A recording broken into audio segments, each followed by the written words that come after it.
देख रहे हैं आज तक आपके साथ मैं हूं अंजना ओम कश्यप और आज हल्ला बोल का एक स्पेशल एपिसोड आप सीधे द्वारका गुजरात से देख रहे हैं। जी हाँ, मेरे साथ द्वारकाधीश मंदिर के आप भी दर्शन कर लीजिए। कृष्ण की कर्मभूमि से माना जाता है, यहीं से उनका साम्राज्य चलता था, यही उनके साम्राज्य की राजधानी थी, यहीं से उन्होंने धर्म की जीत कराई थी। उसी द्वारका से अब उस युद्ध की बात करेंगे जो सियासी मैदान में हम चुनाव में देख रहे हैं, क्योंकि हमने आज की बहस का नाम ही रख दिया औकात वाला चुनाव। दरअसल प्रधानमंत्री नरेंद्र मोदी पर मधुसूदन मिस्त्री कांग्रेस पार्टी के नेता ने की थी टिप्पणी। देखिए, अरब सागर के किनारे बसा हुआ है द्वारका और यहाँ पर ठंड नहीं होती, लेकिन नवंबर के महीने में भी सियासी तापमान बहुत चढ़ा हुआ है। मधुसूदन मिस्त्री कांग्रेस पार्टी के नेता ने कांग्रेस पार्टी का मैनिफेस्टो जारी करने वक्त ये कह दिया था कि औकात समझ में आ जाएगी नरेंद्र मोदी को। प्रधानमंत्री नरेंद्र मोदी आज सुरेंद्रनगर में बोल रहे थे और इसी शब्द को पकड़कर उन्होंने जमकर कांग्रेस पार्टी को घेरा। कहा, हाँ मैं सेवादार हूं, हाँ मैं जनता का नौकर हूं, मेरी कोई औकात नहीं है। कांग्रेस पार्टी घमंड की भाषा बोल रही है। अब कांग्रेस कहती है कि देखिए, प्रधानमंत्री नरेंद्र मोदी तो इमोशनल कार्ड खेल रहे हैं।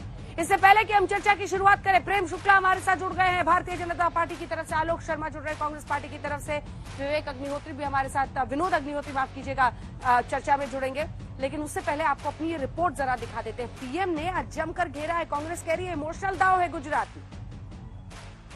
कांग्रेस वाला कहते आप मोदी ने ही औकात बता दी। औकात बात सियासी औकात की हो तो प्रधानमंत्री नरेंद्र मोदी विरोधियों पर पीस ही पड़ते हैं, तब कांग्रेस औकात की बात कैसे कर सकती है? कि कांग्रेस वाला कहे छे आ मोदी ने एनी औकात बतावी देशु। औकात मोदी को उसकी औकात दिखा देंगे। अहंकार जो भाइयों, अहंकार जो, मोदी को उसकी औकात दिखा देंगे। अरे माँ बाप, તમે તો બધા રાજ પરિવારો છો, હું તો એક સામાન્ય પરિવારનું સંતાન છું। दरअसल कांग्रेस के मधुसूदन मिस्त्री ने गुजरात के लिए मैनिफेस्टो जारी करने के बाद एक इंटरव्यू में कह दिया था कि कांग्रेस का घोषणा पत्र नरेंद्र मोदी को औकात दिखाएगा। अब मधुसूदन मिस्त्री के बयान को प्रधानमंत्री मोदी ने हथियार बना लिया और उसी से गुजरात चुनाव में कांग्रेस पर धारदार वार कर रहे हैं, बदजुबानी याद दिला रहे हैं। सेवक के सेवादार ની औकात होती है से? अरे तमे मने नीच पण कहो, नीची जातिनो पण कहो, अरे तमे तो मने मोतनो सौदागरो पण कहो, अरे तमे तो मने गंदी नाळीनो कीड़ो पण कीधो, बधु कीधु भाई, तमे बधु कीधु। હવે તમે औकात बतावा નીકળ્યા છો। અમારી કોઈ औकात નથી। મહેરબાની કરીને વિકાસના મુદ્દાની ચર્ચા કરો। अब कांग्रेस कह रही है कि प्रधानमंत्री मोदी चुनाव में इमोशनल कार्ड खेल रहे हैं। हम तो नीतियों की बात करते हैं, कार्यक्रम की बात करते हैं, सिद्धांतों की बात करते हैं।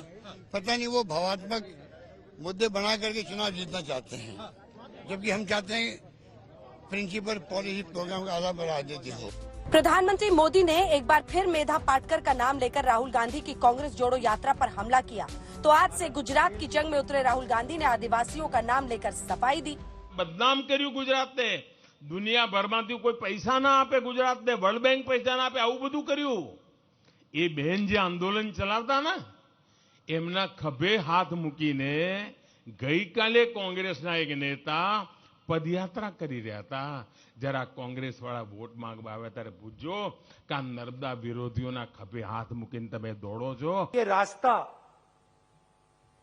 महात्मा गांधी जी ने गुजरात से हिंदुस्तान को दिया था। हिंदुस्तान को जोड़ने का काम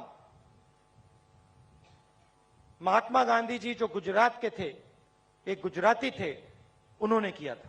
इस यात्रा में भी आपकी सोच है, संस्कार है, आपका इतिहास है, आपकी हिस्ट्री है।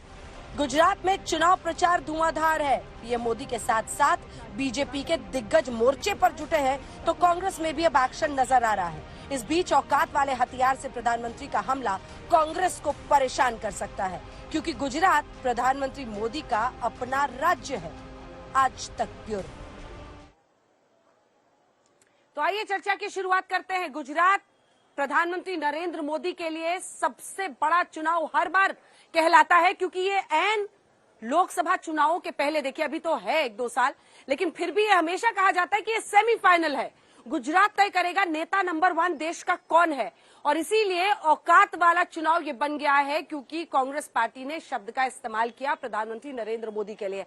प्रेम शुक्ला जी, राष्ट्रीय प्रवक्ता भारतीय जनता पार्टी के, हमारे साथ जुड़ गए हैं, और हमारे साथ जुड़ गए हैं आलोक शर्मा, कांग्रेस पार्टी का पक्ष रखेंगे, विनोद अग्निहोत्री वरिष्ठ पत्रकार हमारे साथ जुड़ गए हैं, और शुभ मल्होत्रा भी पॉलिटिकल एनालिस्ट के तौर पर हमारे साथ इस चर्चा में जुड़ेंगे। सबसे पहले आपके पास आते हुए कांग्रेस पार्टी कह रही है, प्रेम शुक्ला जी, कि गुजरात में इमोशनल कार्ड पीएम खेल रहे हैं, चाहे वो नीच शब्द हो, चाहे वो औकात शब्द हो, चाहे ऐसा कोई भी प्रहार जो प्रधानमंत्री पर होता है उसको आप लोग इमोशनल रंग दे देते हैं। क्या इसकी जरूरत है? अंजना जी, सबसे पहले तो कांग्रेस को क्या जरूरत पड़ती है जो आदरणीय प्रधानमंत्री जी के लिए अपशब्दों का सतत प्रयोग करते हैं।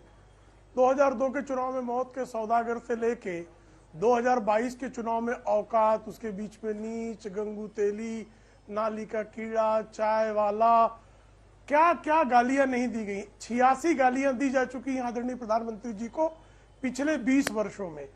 तो आप विकास पर चर्चा कीजिए ना, गुजरात के विकास पर आप चर्चा करने से क्यों भागते हैं, गालियां क्यों देने लगते हैं?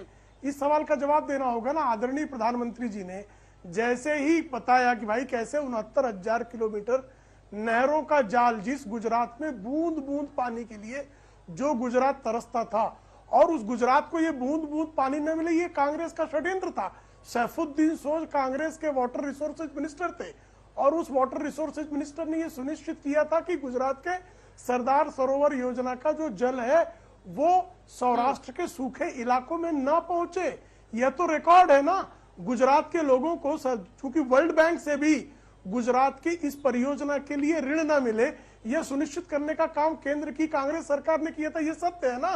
2004 से 2014 तक सतत प्रयास करने के बावजूद सरदार सरोवर प्रकल्प की ऊंचाई बढ़ाने की अनुमति डॉक्टर मनमोहन सिंह नहीं दे रहे थे ना। घंटों जाकर प्रधानमंत्री जी को, तब मुख्यमंत्री थे आदरणीय नरेंद्र मोदी जी, तत्कालीन प्रधानमंत्री डॉक्टर मनमोहन सिंह के कार्यालय में उनको घंटों प्रतीक्षा कराने के बाद भी उनको नहीं दिया जा रहा था। और जैसे ही आदरणीय नरेंद्र मोदी जी प्रधानमंत्री बने, 17 दिन के भीतर उस प्रकल्प को की ऊंचाई बढ़ाने की मंजूरी मिली, और उसका परिणाम है कि आज सौराष्ट्र में पानी पहुंच गया। और जो गुजरात बूंद बूंद पानी के लिए तरसता था, उस गुजरात में आज 100% नल से जल अगर पहुंचा है। हम विकास की योजनाएं गिना रहे हैं कि 10,000 करोड़ रुपए का आपका कुल जो है गुजरात का बजट हुआ करता था, 2,40,000 करोड़ का हम बजट लेकर गए हैं। आप 99,000 करोड़ का कुल जीएसडीपी था, आज वो 19 लाख करोड़ की जीएसडीपी ले गए हैं। गुजरात में हुआ है।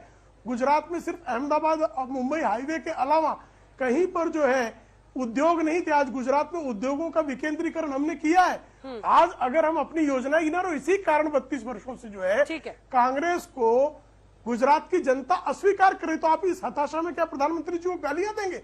और आप प्रधानमंत्री को गालियां दें, हम उस पर उफ भी ना करें, ठीक है, अपना पक्ष भी ना रखें। प्रेम जी, ठीक है प्रेम जी, इस पर जवाब लेते हैं। अरे इस पर जवाब लेते हैं। अब आप तो खुद ही एकदम भाव विभोर हो गए। देखिए आलोक जी, मेरे साथ दर्शन भी कीजिए। जय द्वारकाधीश के साथ ही यहाँ पर लोग एक दूसरे से मिलते हैं। मैं सौराष्ट्र में मौजूद हूँ, और ये सच्चाई है कि यहाँ पर लोग कहते हैं कि अब नर्मदा का पानी जो है वो घरों में पहुंच रहा है, और लोग इसको बहुत अच्छी सफलता इस सरकार की मानते हैं। वो लोग गिना रहे हैं जिसका जिक्र प्रेम जी ने किया। सवाल लेकिन इससे भी बड़ा है। सवाल ये है कि ये गुजरात है, और प्रधानमंत्री नरेंद्र मोदी को लेकर यहाँ पर जो उनके विरोधी भी हैं, उनकी भावनाएं अलग रहती हैं। जो वोट भी करता है कांग्रेस पार्टी या किसी दूसरी पार्टी के लिए, वो पीएम के खिलाफ जल्दी सुनने को तैयार नहीं होता है। ऐसे में आपकी पार्टी के नेता बार बार ये चूक जानबूझकर करते हैं, गलती से करते हैं, तीसरा ऑप्शन नासमझी में करते हैं। आखिर पीएम पर इस तरह के शब्दों का इस्तेमाल क्यों? औकात अगर पीएम की कोई बोलेगा तो फिर जाहिर तौर पर उस पर पीएम जवाब तो देंगे ही। आलोक जी, देखिए अंजना जी, मुझे लगता है कि जिस सवाल के उत्तर में ये दिया गया है, जिस तरह से एक स्टेडियम का नाम बदला गया और जिस तरह से सरदार पटेल की जगह नरेंद्र मोदी जी का नाम रखा गया, उस प्रश्न में एक मुहावरे का इस्तेमाल हुआ कि हम पूरी तरह से इस चीज का विरोध करते हैं। और अगर आगे के आप मधुसूदन मिस्त्री जी के 4 सेंटेंस सुनेंगे तो उन्होंने सरदार पटेल की तुलना की है कि सरदार पटेल एक बहुत बड़े लीडर थे और उनके सामने, सरदार पटेल के सामने मोदी जी का कोई कद नहीं। इसमें कहीं पर कोई ना किसी को गाली दी है ना कुछ और। केवल इमोशनल कार्ड खेलकर आप आलोक चुनाव जी, आज लड़ना कोई चाहते दिक्कत हैं। आ रही है आपके नहीं, मैं कह रहा हूँ 27 वर्ष हो गए हैं आ आपको, रही है आवाज, 27 वर्ष में बोलिए। आपने इतना विकास किया है। 27 वर्ष में भी इतना विकास करने के बाद भी अगर आपको कांग्रेस के किसी एक शब्द के ऊपर चुनाव लड़ना पड़ रहा है, तो ये गुजरात का भी और देश का भी दुर्भाग्य है। बात यह है कि आप विकास की बात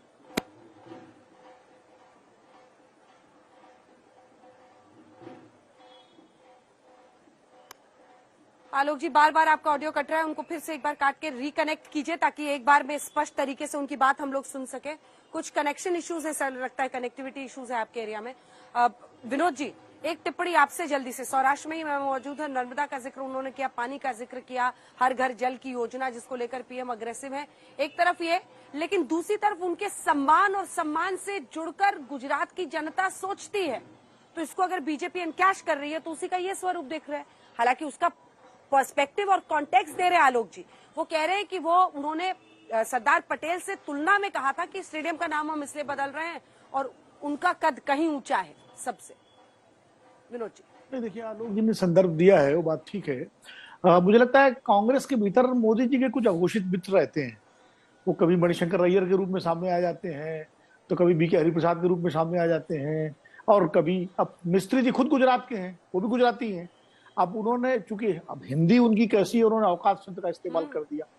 इसके लिए दूसरा शब्द भी इस्तेमाल कर सकते थे पूरे संदर्भ के साथ, तो शायद ज्यादा बेहतर होता। लेकिन मौका तो कांग्रेस के नेता अपने जबान फिसलना कहें, बदजबानी कहें, जो भी कहें, इस तरह दे ही देते हैं, और जाहिर है सामने वाला उसका लाभ उठाएगा।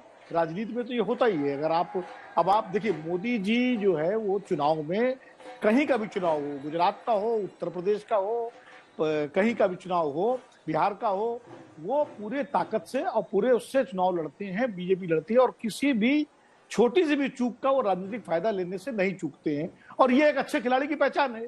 आप क्रिकेट खेलते हैं तो जरा सी भी चूक हुई तो आउट हो जाते हैं और दूसरा आउट कर देता। तो ये तो सामने वाली टीम को समझना चाहिए कि हम कोई ऐसा मौका न छोड़े जिससे उन्हें मौका मिले। भाई 2007 में मौत का सौदागर का मसला आ गया था, अभी ये आ गया, वो आ गया, तो एक मतलब इमोशनल कार्ड तो गुजरात में मोदी जी हमेशा खेलते रहे हैं, और गुजरात के साथ उनका एक भावनात्मक जुड़ाव है। अब वो है, आज जब वो देश के प्रधानमंत्री, जब वो मुख्यमंत्री थे, तब वो आप देखिए पूरी बीजेपी जो है वो मोदी जी के पीछे तब चलती थी, जबकि उस समय बीजेपी में बड़े बड़े नेता थे, अटल थे, अडवाणी जी, जोशी जी, अरुण जेटली, सुषमा स्वराज, लेकिन चुनाव गुजरात का हमेशा मोदी जी ही लड़ते थे, और मोदी जी के ही पोस्टर पर, मोदी जी के ही चेहरे पर चुनाव होता था, और चुनाव जिता के वो भेजते थे, पार्टी को जिता के लाते थे। अब तो देश के प्रधानमंत्री हैं। तो ऐसे में कांग्रेस के नेताओं को या किसी भी पार्टी के नेताओं को कम से कम अपने भाषा में और बयानों में सोच समझ करके बोलना चाहिए। अब एक मौका दे दिया, बीजेपी या मोदी जी क्यों इसको छोड़ेंगे? अब चाहे कितना संदर्भ आलोक जी बताएं या कांग्रेस पार्टी बताए, लेकिन उसका जितना लाभ भारतीय जनता पार्टी ले सकती है लेगी। और चुनाव में इस तरह के फैसले होते हैं और चले जाते हैं। अब इसका ठीक है, आलोक जी से यही पूछ लेते हैं। ठीक है विनोद जी, शुभ जी मैं आपके पास भी आ रही हूँ, आप थोड़ा सा इंतजार कीजिए। आलोक जी की बात बीच में कट गई थी, आलोक जी की बात जरा पूरी सुन लेते हैं। अघोषित मित्र हैं या फिर अघोषित समर्थक हैं, ऐसे शब्द का इस्तेमाल विनोद जी ने यूज किया। कांग्रेस पार्टी में ही मोदी जी के कुछ लोग जो कि जाने अनजाने में ऐसे शब्द कह देते हैं, और अच्छे खिलाड़ी के तौर पर अगर विपक्षी दल कोई चूक करे तो उसका फायदा पीएम मोदी उठाते हैं। आलोक जी,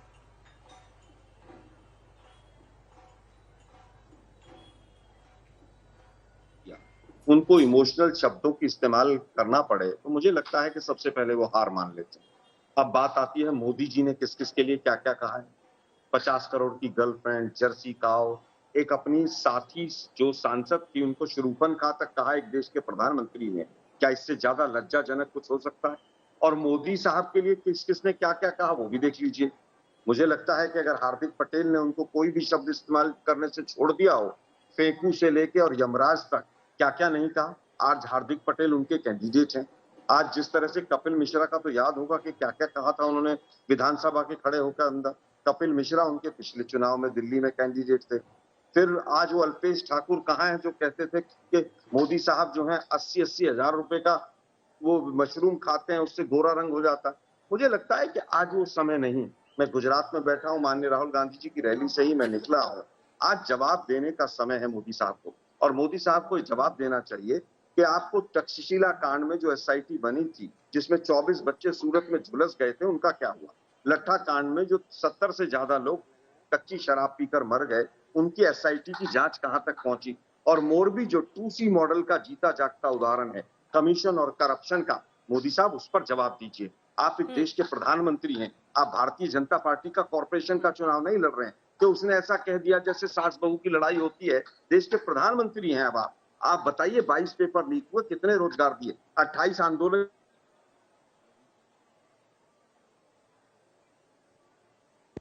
वो 4 लाख करोड़ पर पहुंच गया। गुजरात आप जिस समय पर मुख्यमंत्री बने 10,000 करोड़ का मात्र कर्जा था और उसके बाद 4 लाख करोड़ का कर्जा हो गया आपके ऊपर। आप इस बात के उत्तर दीजिए ना। आप बताइए कि लिटरेसी रेस में कहां पर पहुंचा है? आप बताइए कि सेक्स रेशियो नेशनल एवरेज 943 है और गुजरात का आज भी 919 है। आप बताइए तमाम चीजें जो हो रही हैं नेगेटिव, 2 लाख बेरोजगार थे या 40 लाख बेरोजगार हो गए। 300 लोगों का एक डी कैटेगरी का एक फॉर्म निकलता है, 17 लाख बच्चे उसमें अप्लाई करते हैं। और जो ये बात कहते हैं कि इंडस्ट्रियलाइजेशन ही मोदी ने कर दिया, इनका तो बनाकर खड़ा कर दिया। क्या गुजरात पहले से स्वतंत्रता से पहले से क्या संपन्न नहीं था गुजरात? क्या गुजरात के यहाँ पर इंडस्ट्रीज नहीं थी? मैं अभी अंकलेश्वर को क्रॉस कर आया हूँ। क्या सूरत का जो टेक्सटाइल हब है वो मोदी जी ने बना दिया? हमने तो सुना था 8वीं 9वीं जब क्लास में थे, मैनचेस्टर ऑफ इंडिया अहमदाबाद को कहा जाता था। ये बेकार की बातें करना छोड़ दीजिए। गुजरात हमेशा से प्रॉस्पेरस रहा है, गुजरात ने हमेशा तरक्की की है। आज दुर्भाग्य ये है कि एक व्यक्ति के पास ये बताने को नहीं है कि मैंने देश के लिए क्या किया। 83-84 पर डॉलर पहुंचा दिया, तो आप जिस तरह से 100 के पार डीजल और पेट्रोल पहुंचा दिया। महंगाई पर बात कीजिए ना, पेट्रोल का दाम कहां पहुंचा, सिलेंडर का दाम कहां पहुंचा, इन पर जवाब दीजिए ना। आप ये सास बहू की लड़ाई बंद कीजिए। जिस तरह से 2 सास और बहू ननद और जठाई, इसने मुझे ऐसा कह दिया, उसने मुझे तिरछा देख लिया। अरे आप देश के प्रधानमंत्री हैं भाई, आप बताइए भूखमरी के इंडेक्स में हम पीछे क्यों पहुंच गए? आप बताइए 6.5 करोड़ लोग जो है वो गरीबी रेखा से नीचे क्यों चले गए? इन पर आलोक जी, मैं इन सब का जवाब उनसे लेती हूँ, बस मुझे इतना बता दीजिए। ठीक है आलोक जी, आपने कहा हार्दिक पटेल आज कहाँ है, अल्पेश ठाकुर आज कहाँ है, ये तो आपको बताना चाहिए ना। आपके पास आए थे, आपके पास से वो चले गए वहां पर। और दूसरी बात, क्या 27 साल से अगर बीजेपी यहाँ शासन में है, दावे के साथ, जैसा आपने मुझे लिख के दिया था कि आम आदमी पार्टी का खाता नहीं खुलेगा, आप ही ने लिख के दिया था ना मुझे, लिख के दे सकते हैं कि कांग्रेस की सरकार आ रही है? इतना कॉन्फिडेंस है? मैं लिख के दे सकता हूँ, कांग्रेस की सरकार है, कांग्रेस की सरकार आ रही है, मैं लिख के दे सकता हूँ। दीजिए सर, लिखिए। कांग्रेस की सरकार आ रही है, सर, मुझे व्हाट्सएप कीजिए। मैं जरूर व्हाट्सएप करूंगा और आपको मैं बताऊंगा कि कितनी सीटें, 125 के करीब सीटें आएंगी, 125 के पार हम जाएंगे। और बीजेपी की हालत ये है कि आज मोदी जी की रैली में कुर्सियां खाली थी, लोग ढूंढ रहे हैं कि कहाँ है मोदी जी। मैं कल व्हाट्सएप कीजिए सर आप मुझे, अभी मैं ऑन एयर अपने दर्शकों को दिखाऊंगी। देखिए मैं फोन से ही यूज कर रहा हूँ, मैं एक होटल में बैठकर शो कर रहा हूँ। मैं आपको लेकिन जरूर करूंगा व्हाट्सएप पे कि कांग्रेस की सरकार बन रही है। लेकिन मुद्दा ये जो तमाम सवाल मैंने उठाए हैं उस पर जवाब ना देकर, और जिस तरह से 2 महिलाएं आपस में जवाब में ले लूं जल्दी से, प्रेम शुक्ला जी से मैं लौट रही हूं। प्रेम शुक्ला जी, ये बंद कर दीजिए बिल्कुल। जी ये क्या हो गया? ये महिलाएं कहाँ से आ गई इसमें? एक सेकंड प्रेम जी, अब रुकना पड़ेगा आपको। आलोक जी, 2 महिलाएं घर में बात करती हैं, ये कहाँ से आ गया? आप महिलाओं के लिए ऐसी भाषा का प्रधानमंत्री ऐसा व्यवहार कर रहे हैं? नहीं तो महिलाएं क्या करती हैं? 2 महिलाएं महिलाएं जिस तरह से छोटी छोटी चीजों को लेकर कई बार आपस में नोकझोंक करती हैं, मुझे इसने ऐसा बोल दिया, मुझे उसने वैसा बोल दिया, कोई भी कर सकता है, 2 खेलने वाले छोटे बच्चे भी कर सकते हैं। उस तरह से आप देश के प्रधानमंत्री हैं। मुझे अफसोस है कि कांग्रेस पार्टी के राष्ट्रीय प्रवक्ता होते हुए आप कह रहे हैं कि महिलाएं छोटी बातों का बतंगड़ बनाती हैं, और आप लोग महिलाओं के उत्थान की बात कर रहे हैं। बहुत शर्मनाक है कि आप इस तरह की बात कर रहे हैं आलोक जी। मुहावरा क्या आपने भी सुना होगा। मुहावरा नहीं है कोई ऐसा कोई मुहावरा नहीं है। महिलाओं के बारे में भी मुहावरा ऐसा है, और मैं फिर सॉरी, ऐसा कोई मुहावरा नहीं है। ये मुहावरा अभी आपके दिमाग, अरे मैं फिर कह रहा हूँ अंजना जी, 2 बच्चे भी आपस में खेलते हैं, इसने मुझे हाथ लगा दिया। महिलाओं के लिए ऐसे शब्दों का इस्तेमाल मत कीजिए कि छोटी बातों को बड़ा बनाती है। क्या बात नहीं कहा, फिर भी अगर ठेस पहुंची मैं उसको वापस ले लेता हूँ, लेकिन आप शब्द नहीं थे कहीं पर भी। कोई बात नहीं अंजना जी, मैं अपने शब्द वापस ले लेता हूँ, लेकिन मोदी जी का जो व्यवहार है वो ऐसा है। किसी के बारे में, महिलाओं के बारे में कहना कि छोटी बातों का बतंगड़ बनाती है, मैं कहता हूँ ऐसा शब्द है तो मैं उसको वापस ले लेता हूँ, लेकिन मैं वापस आता हूँ। मुझे केवल ये और बता पुरुष दीजिए, मोदी बड़ी जी बातों का यमराज बड़ा हैं क्या? बतंगड़ बनाते हैं, कैसी बात? नहीं, मोदी बिल्कुल जी वापस लेना मोदी चाहिए। जी मुझे केवल ये बताइए, मिस्टर शुक्ला, मोदी जी यमराज हैं क्या? मिस्टर शुक्ला जल्दी से जवाब दीजिए। मोदी जी यमराज हैं क्या? मुझे केवल ये बता दीजिए। अब ये कहाँ से आ गया? जी अंजना जी ये हार्दिक पटेल ने कांग्रेस यमराज की उपाधि दी थी अंजना जी 2019 कांग्रेस में की संस्कृति मोदी में। जी को। अंजना जी, यमराज ने माफी मंगवा ली क्या हार्दिक पटेल आलोक से? जी आपकी जवाब बात दे रहे होगी, प्रेम या जी। 22-23 केस वापस करवा के उसके ऊपर केस थे, उसके गर्दन पे रख के उसको पार्टी ज्वाइन करा ली? आलोक जी इनके उत्तर ठीक दीजिए ना। है, ठीक है आलोक जी। नहीं, अब प्रेम शुक्ला जी का जवाब सुन लीजिए, फिर मैं शुभ जी आलोक आपके जी पास जरा फौरन आ शांत रही हूँ। हो प्रेम शुक्ला जी जवाब दीजिए। देखिए काम अंजना जी किया किस होता तरह से तो कांग्रेस की इमोशनल दाव की संस्कृति में जरूरत ही समाज नहीं के पड़ती, प्रति ये वो कह रहे हैं। द्वेष का भाव अगर है। काम किया होता तो इमोशनल दाव की जरूरत ही नहीं पड़ती अंजना जी बीजेपी किस तरह पीएम को। किस तरह की अब संस्कृति, देखिए महिलाओं के बारे में जिस तरह की टिप्पणी की, जिस पार्टी की सर्वोच्च नेता एक महिला हो, श्रीमती सोनिया गांधी हो, उस पार्टी का प्रवक्ता महिलाओं के बारे में क्या ख्याल रखता है, अभी आपके शो में सामने आ गया।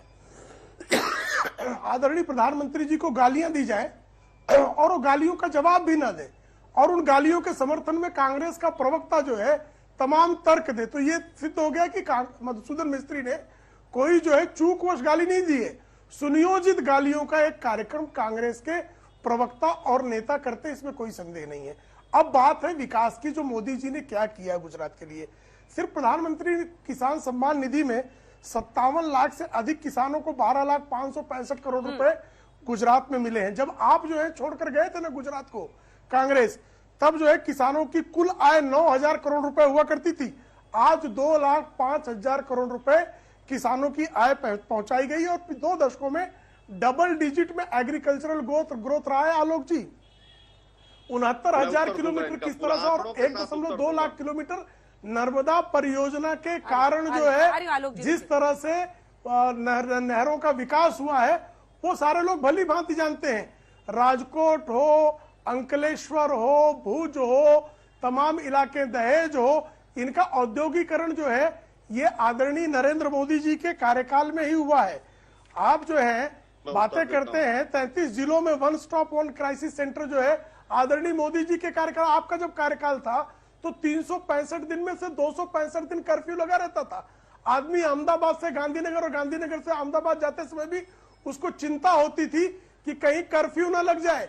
तो सुरक्षा का जो गारंटी गुजरात की जनता को आदरणीय नरेंद्र मोदी जी के नेतृत्व में मिला है, हम तो वही गिना रहे हैं। आप औद्योगिकरण की बात करते हैं, 7 घंटा बिजली आती थी, 7 घंटे की बिजली से औद्योगिकरण हो जाता है साहब। 24 घंटा बिजली आदरणीय नरेंद्र मोदी जी के मुख्यमंत्री बनने के बाद गुजरात को मिला। और इन्वेस्टर आज भी जो है 30% इस देश का जो निर्यात है उसमें 30% कंट्रीब्यूशन गुजरात का है। सबसे अधिक एमएसएमई गुजरात में है, सबसे अधिक स्टार्टअप्स गुजरात में है। तो साहब हमने जो है हम तो विकास को ही रख रहे हैं, आप भी रखिए अपनी बात। गाली गलौज करने की क्या आवश्यकता है, मोदी जी को गरियाने की क्या आवश्यकता है, गुजरात को कलंकित और अपमानित करने की क्या आवश्यकता है, तो बताइए। देखिए मुझे लगता है किसी ने ना तो मोदी जी को गाली दी है, ना किसी चलिए ने गुजरात के आंकड़े भी आप दोनों तरफ देख रहे हैं मेरे, गुजरात के आंकड़े भी आप देख रहे हैं 2002 से लेकर 2017 तक। एक सेकंड रुकिए आलोक जी मुझे भी बोल लेने दीजिए थोड़ा, बीच में नहीं। 2017 तक कैसे आपने देखा है बीजेपी की सीटें कम हुई है, और पिछला चुनाव सबसे मुश्किल था भारतीय जनता पार्टी के लिए। पटेल आंदोलन अपने चरम पर था, 77 सीटें कांग्रेस की आई थी, 99 पर बीजेपी रुक गई थी। लेकिन क्या इस बार एक बार फिर नए सिरे से प्रधानमंत्री नरेंद्र मोदी अपने पूरे प्रचार को यहां पर ले जा रहे हैं, जिस तरह से वो हमलावर है कांग्रेस पर। मुझे शुभ जी से कमेंट लेना है, उसके बाद ही मैं आलोक जी आपके पास आऊंगी, सबका जवाब दीजिएगा। शुभ जी जल्दी से आपकी तरफ से एक कमेंट। प्रधानमंत्री अपने सम्मान को लेकर, उन्हें भी पता है गुजरात में उनके सम्मान और उनके नाम को लेकर लोगों में एक राय है कि उनके खिलाफ लोग नहीं सुनना चाहते हैं। इसका इस्तेमाल उन्होंने पिछली बार भी किया था जब मणिशंकर अय्यर ने नीच जैसे शब्द का इस्तेमाल किया था, और एक बार फिर से आप देख रहे हैं औकात वाले बयान पर पीएम का डायरेक्ट प्रहार। क्या असर इसका होता हुआ आप देख रही हैं? प्रहार करें चाहे नहीं करें, मोदी जी के फेस पे लड़े चाहे नहीं लड़े, भाजपा कोई मुझे बहुत कंफर्टेबल पोजीशन में बैठे हुए नहीं दिख रही है। जो इनके मुख्यमंत्री उनके टिकट काट दिए गए, एमएलएस के टिकट काट दिए गए, 5 सिटिंग मिनिस्टर्स के टिकट काट दिए गए। पिछले 1 साल में 3 मुख्यमंत्री, कितने 3-4 अब तो गिनती भी भूल गई हूँ कि कितने मुख्यमंत्री बदले गए। तो बहुत ही भयंकर एंटी इनकम्बेंसी, और उसके बीच में आम आदमी पार्टी भी घुस गई है और बहुत ही स्ट्रांग एजेंडा और अपना प्रूवन ट्रैक रिकॉर्ड लेकर के घुसी है।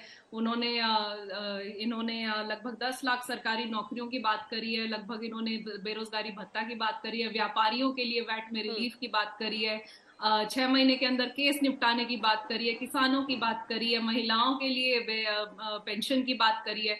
तो उसमें मुझे लग रहा है कि पिछले जो इलेक्शन की आप बात कर रही हैं कि उसमें लगातार बीजेपी का गिरते जा रहा था, 27 साल की एंटी इनकम्बेंसी है, और ऊपर से आम आदमी पार्टी अभी सर्वे में मेरे ख्याल से लगभग 1 महीना हो गया जब वो 0% से 2 महीने के अंदर 20% पे पहुंच गई नवंबर में। 1 महीना रहता था उस समय, 1 महीने में और भी बहुत कुछ हो सकता है। तो मुझे लगता है बहुत ही भारी झटका लगने वाला है भाजपा को। अब उसमें मोदी जी के चेहरे के साथ लड़े नहीं लड़े या फिर ऐसे स्टेटमेंट्स करें, इससे मुझे नहीं लगता ये जो मोरबी का जो इनका था और लट्ठा कांड जो हुआ था उसको लेकर के जो एंटी इनकम्बेंसी और ज्यादा बढ़ गई है उसको कहीं रिजॉल्व कर पाएंगे। तो आपको लग रहा है कि आम आदमी पार्टी की सरकार बनेगी? बहुत बहुत भारी और प्रबल चांसेस है कि आम आदमी पार्टी बहुत बड़ा डेंट करने वाली है। कांग्रेस के लिए ज्यादा बड़ा डेंट करेगी, भाजपा के लिए भी बहुत बड़ा डेंट करने वाली है।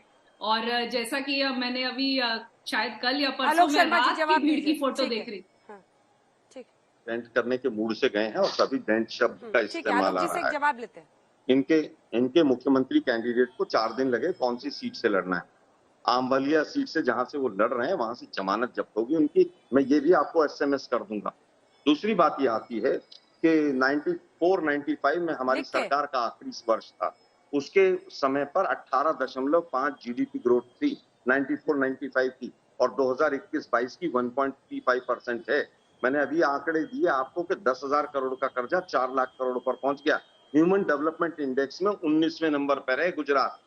6 साल में 3 मुख्यमंत्री बदले, 22 कैंडिडेट कांग्रेस से लेने पड़ गए, पूरा मंत्रिमंडल बदल दिया।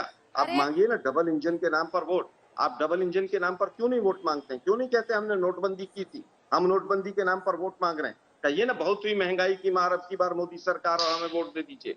कहिए हमें कि हमें जो है मोरबी कांड जो है बिल्कुल कुछ नहीं था। 2C मॉडल कमीशन और करप्शन का गुजरात मॉडल है पूरी तरह से। 135 लोग मर जाते हैं और उसके बाद एक क्लर्क भी रिस्पॉन्सिबिलिटी नहीं लेता, सरकार में बैठा व्यक्ति कोई रिस्पॉन्सिबिलिटी नहीं लेता। पिछले 4 दिन से हाईकोर्ट रोज लताड़ लगा रहा है। और मैं फिर कहूंगा मोदी साहब इमोशनल कार्ड खेलना बंद कीजिए। लेकिन आलोक जी, शुभ जी की बातों का भी तो जवाब दीजिए। आप इसुदान गढ़वी की खंबालिया सीट पर आपने कहा कि उनकी जमानत जब्त हो जाएगी, लेकिन वो तो कह रही है भारी इजाफा हो रहा है आम आदमी पार्टी की लोकप्रियता में। वो तस्वीरों का जिक्र कर रही है और वो कह रही आम आदमी पार्टी कांग्रेस का सफाया करने वाली है। देखिए ये तो सफाया हमारा उत्तराखंड में भी कर रहे थे। इनका जो CM कैंडिडेट है कर्नल कोटियाल, उससे अच्छा कोई कैंडिडेट नहीं हो सकता था। वो कहाँ है आज? बीजेपी का प्रवक्ता है उत्तराखंड का। गोवा में इनके CM कैंडिडेट की जमानत जब्त हो गई। हरियाणा में अभी इन्होंने दुनिया का नंबर 1 बनाना हिंदुस्तान को हिसार से शुरू किया था, 2.5% वोट पर पहुंच गए वहां पर। गुजरात में भी ऐसा ही हाल होगा। केवल और केवल बीजेपी के इशारे पर काम कर रहे हैं और जिस तरह का इनका मॉडल है वो पूरा देश देख रहा है। बापू और सरदार पटेल की भूमि पर बापू और सरदार पटेल की फोटो आप अखबारों से और अपने कार्यालयों से गायब कर देंगे और सरदार पटेल की और बापू की भूमि पर आकर वोट मांगेंगे आप। वहां से पंजाब का ड्रग्स का पैसा, दिल्ली का दारू का पैसा और तिहाड़ से ठगों का पैसा, उनको लेकर आप सोच रहे हैं कि आप गुजरात की भूमि पर आकर वोट मांग लेंगे। दुर्भाग्य है, ये लोग केवल और केवल बीजेपी की बी टीम है। अब आपने एक चीज और मैं कहना चाहूंगा कि तमाम आंकड़े जो आ रहे हैं, 6,000 स्कूल बंद हो गए गुजरात के अंदर। आलोक जी पूरी कर लीजिएगा बात। शुभ जी एक बार इसका जवाब दीजिए। जहाँ तक की बी टीम होने की बात है वो तो पूरे देश में प्रूव हो चुका है कि कांग्रेस ही बी टीम है भाजपा की। सम्मिलित रहते हैं आप लोग हमेशा, जब भी कांग्रेस की माइनॉरिटी में सीट्स आती हैं आप वहां पे सारे MLA डिफेक्ट होकर के और भाजपा ज्वाइन कर लेते हैं। और जहां तक कि मतलब बड़ा दुखद लगा मुझे कि जो प्रवक्ता है कांग्रेस के वो 94-96 के मॉडल की बात कर रहे हैं। कांग्रेस अब वो वाली कांग्रेस कहाँ गई? उस समय के तो जो नेता बैठे हुए हैं वो तो खुद अपने पार्टी के अगेंस्ट रिवोल्ट करके बैठे हुए हैं, तो फिर उस मॉडल को आप इम्प्लीमेंट कैसे करिएगा? वो तो कर ही नहीं सकते। मॉडल की बात नहीं है अंजना जी, मैंने केवल ये कहा आखिरी साल जो हमारी सरकार का था उस साल में हमारा जो ग्रोथ रेट था वो बताया मैंने कि आज ग्रोथ रेट क्या है। उस समय 18.5 था, आज 1.5% गुजरात का ग्रोथ रेट है पिछली बार का। नीति आयोग के आंकड़े मेरे नहीं है ये, 6 साल में 3 मुख्यमंत्री बदले, सारे के सारे मंत्रिमंडल को हटाना पड़ा। कोरोना में 4 लाख लोग की डेथ हो गई। वो सूरत में 3वीं मंजिल पर तक्षशिला कांड हुआ, 24 बच्चे झुलस गए। 3री मंजिल पर फायर ब्रिगेड की गाड़ी नहीं, वो सीढ़ी नहीं पहुंच पाई इनसे। और मोरबी में तो पूरे देश ने देखा क्या कांड किया इन लोगों ने। आप वोट मांग रहे हैं, आप अपने कामों पर वोट मांगे प्रधानमंत्री महोदय। कहिए मैंने 84 के पार डॉलर पहुंचा दिया है, कहिए मैंने पेट्रोल और डीजल इतने पहुंचा दिए, कहिए मैंने 1150 रुपए पर ये सिलेंडर पहुंचा दिया है। आप इन चीजों पर बात कीजिए ना। बहुत हुई महंगाई की मार अब की बार उनकी सरकार, और फिर क्या हुआ? चीन यहाँ पर घुसकर बैठा है, आप क्लीन चिट दे रहे हैं। यहाँ आप जो है कह रहे हैं उसने मुझे ऐसा बोल दिया, उसने मुझे ऐसा बोल दिया। मोदी साहब, आपके मंत्री और तमाम लोगों ने किस किस के लिए क्या बोला है, किस किस ने डीएनए पूछे हैं, और आपने भी शायद बिहार में जाकर लोगों का डीएनए पूछा था। लेकिन कांग्रेस का स्तर वो नहीं है कि हम आपसे, आप देश के प्रधानमंत्री हैं, हम आपका सम्मान करते हैं, लेकिन आप जिस तरह की शब्दावली का इस्तेमाल कर गुजरात का चुनाव लड़ना चाहते हैं। गुजरात में बैठा हूं मैं 1.5 महीने से अंजना जी, ये सारे जो इतने तीर छोड़ रहे हैं, सारे तीर फेल हैं इस बार। मैं आज भी गाँव में था, माननीय राहुल गांधी जी की रैली में था मैं। गाँव के लोग कोई चीज सुनने को तैयार नहीं है इस बार। कह रहे हैं बीजेपी को उखाड़ कर फेंक देना है। और केजरीवाल जी कितनी मर्जी ताकत लगा लें, शून्य आएगा, 0 सीट आएगी। नहीं, एक बार प्रेम शुक्ला जी जवाब दे दे, उसके बाद मैं विनोद जी आपके पास आऊंगी। प्रेम शुक्ला जी, आपने सुना तमाम मुद्दों पर वो घेर रहे हैं, प्रधानमंत्री नरेंद्र मोदी के पुराने वादे याद दिला रहे हैं। देखिए हर चुनाव, क्योंकि प्रेम शुक्ला जी यहाँ भी अलग अलग जगहों पर, सौराष्ट्र में मैं हूँ और अलग अलग जगहों पर जहां भी रुकती हूँ, लोगों से बात करती हूँ, वो पीएम का जिक्र करते हैं, सीधे प्रधानमंत्री मोदी की बात करते हैं। कुछ लोग भूपेंद्र पटेल को जानते हैं, कुछ लोग नहीं भी जानते हैं। यहाँ के जो द्वारका के विधायक हैं, वो लगभग 35 साल से 7 टर्म उन्होंने पूरा किया है, बाबूबा माणिक, वो यहाँ पर उनको लोग जानते हैं। बार बार प्रधानमंत्री की ही बात आती है, तो प्रधानमंत्री के तमाम वादे आलोक जी याद करा रहे हैं, और वो कह रहे हैं कि फिर बताइए कि आपने जो डॉलर रुपए के मुकाबले है, महंगाई दर है, इन सब पर क्या परफॉर्म किया है। ये सवाल तो पूछे ही जाएंगे। जी नहीं, पूछना ही चाहिए और इसी पर बात करनी चाहिए, गाली गलौज नहीं करना चाहिए। और अभी कांग्रेस का क्या स्तर है, स्वयं आलोक शर्मा जी ने आपकी बहस में स्वयं की बातों से सिद्ध कर दिया है। देखिए 11वीं अर्थव्यवस्था जब कांग्रेस के हाथों से आदरणीय नरेंद्र मोदी जी ने शासन का सूत्र संभाला था, तब भारत 11वें नंबर की अर्थव्यवस्था थी, आज 5वें नंबर की अर्थव्यवस्था। इस सत्य से कौन नकार सकता है। महंगाई की बात कर रहे हैं, कांग्रेस के जब अच्छा काल चल रहा था, कोरोना नहीं आया था, और अर्थव्यवस्था का पूरे विश्व में, भारत समेत पूरे विश्व की अर्थव्यवस्था ठीक थी, उस काल में महंगाई की दर, मुद्रास्फीति दर का औसत 2004 से 14 में 10% था। आज हाईएस्ट है तो 6.7% है, कोरोना आने के बाद भी। और फ्रेजाइल 5 नहीं कहा जा रहा है, डॉक्टर मनमोहन सिंह के कार्यकाल में फ्रेजाइल 5 इस तरह का जो है टर्मिनोलॉजी जो है भारत की सरकार की अर्थव्यवस्था के लिए कहा गया था। इस सत्य से कौन इंकार कर सकता है। और हम जब गुजरात की विकास की बातें करते हैं, तो मैं ऐसे आम आदमी पार्टी कह रही कि हमने बड़ा विद्यालय का मतलब, भाई 2002 में 21 विश्वविद्यालय थे जब आदरणीय नरेंद्र मोदी जी ने सत्ता के सूत्र संभाले थे। आज 103 विश्वविद्यालय जो है वो गुजरात में है। कॉलेजों की संख्या 940 थी गुजरात में, आज 3897 है। मेडिकल सीटें 1375 थी, आज 5700 है। तो ये हमने विकास किया है और सबके सामने दिखाई दे रहा है। सौराष्ट्र का पानी तो आपको हर कोई बता रहा होगा। आज दिल्ली में जो है इतना संसाधन संपन्न सरप्लस बजट वाला स्टेट होने के बावजूद दिल्ली में हर घर नल से जल श्रीमान केजरीवाल नहीं पहुंचा सके। 9 वर्षों के शासन काल के बावजूद वो बता दे, एक महाविद्यालय खुल गया हो दिल्ली में, एक नया विद्यालय खुल गया हो दिल्ली में, शौचालय की जो है उन्होंने क्लासरूम बता दिया। ये उनकी स्थिति। हाँ, गली गली में पाठशाला की जगह मधुशाला जरूर खुलवा दिया। और भ्रष्टाचार की बात आलोक जी आप कर रहे हैं, 12 लाख करोड़ रुपयों का भ्रष्टाचार डॉक्टर मनमोहन सिंह के कार्यकाल में हुआ। और हर्ष मुंद्रा से लेकर विजय मल्ल्या तक, हर्ष मुंद्रा स्वयं जो है राजीव गांधी के पिता फिरोज गांधी ने कहा था कि हर्ष मुंद्रा को नेहरू जी की सरकार जो है प्रश्रय दे रही थी, और विजय मल्ल्या को loan doctor Manmohan Singh phone करके दिला रहे थे। उनकी किंगफिशर की डॉक्टर श्रीमती सोनिया गांधी की टिकटों को अपग्रेड किया जा रहा था। नीरव मोदी की दावतों में गुलछर्रे उड़ाने के बाद कांग्रेसी नेताओं के फोन पे उनको लोन मिल रहे थे। संदेशरा बंधुओं की बात कर रहे हैं, उनके अहमद पटेल के रिश्ते जग जाहिर है।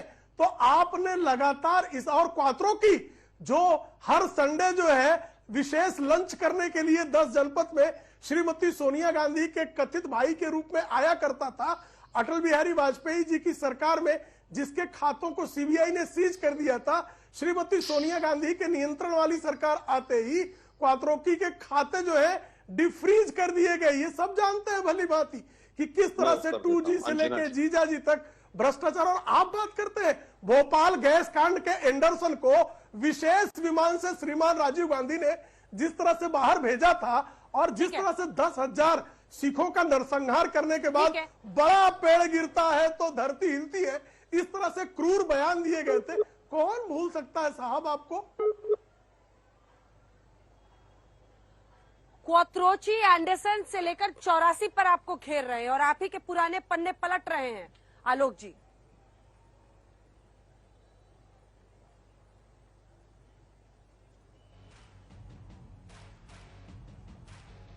आलोक जी आपकी आवाज नहीं आ रही है। जैसे आलोक जी जुड़ते हैं आप बताइएगा मुझे। सीधे विनोद जी के पास चलते हैं। विनोद जी, आपने सबकी बातें सुनी है, आलोक जी ने मुझे भेज भी दिया है, वो दावा कर रहे हैं कि उनकी सरकार बन रही है, 125 से ज्यादा सीटें आ रही हैं। शुभ को आप देख रहे हैं पॉलिटिकल एनालिस्ट के तौर पर बैठी है, लेकिन उनका ये दावा है कि आम आदमी पार्टी की सरकार आ रही है। जो परिस्थितियां हैं और जो ग्राउंड जीरो पर दिख रहा है, आप तक भी खबर पहुंच रही होगी, और पीएम जिस तरह से प्रचार कर रहे हैं, आप सोचिए कि 3 दिन 60 घंटे लगातार अमित शाह अलग अलग जगहों पर डटे हुए हैं। क्या तस्वीर आपको समझ में आ रही है जो अभी तक की खबरें?